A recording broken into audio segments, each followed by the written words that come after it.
Akademik Aydın Məmmədov müəllim və professor heyətini yeni hazırlanan təhsil haqqında qanun layihəsi ilə tanış etdi. Onun 7 fəsil 56 maddədən ibarət olduğunu söylədi və iştirakçılara qanunun mahiyyəti haqqında məruzə etdi. Fikir mübadiləsi əsasən tələbələrin təqaüdləri, müəllimlərin əmək haqları bir təhsil müəssisəsindən digərinə köçürmə haqqı oldu. Ən çox mübahisə aspirantura və doktorantura məsələləri ətrafında yarandı.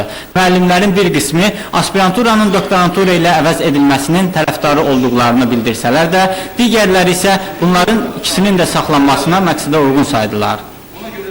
Elmdə 2 pilləli sistem qalmalıdır. Yəni qabaqlar necə idi? Elmlər namizədi və elmlər doktoru. Yəni bu 2 pilləli qalmalıdır. Adı necə olacaqdı o qədər önəmli deyil. Yəni ola bilər ki, birinci pillə olsun fəlsəfə doktoru, burada çıxışımda dediyim kimi, ikinci pillə qalmalıdır elmlər doktoru. Yəni bir insan professor olmaq əgər istəyirsə, o mütləq ikinci dissertasiyanı müdafiə eləməlidir. Millət vəkili şəhərimizdə fəaliyyət göstərən texnikumların bağlanmasına da münasibətini bildirdi.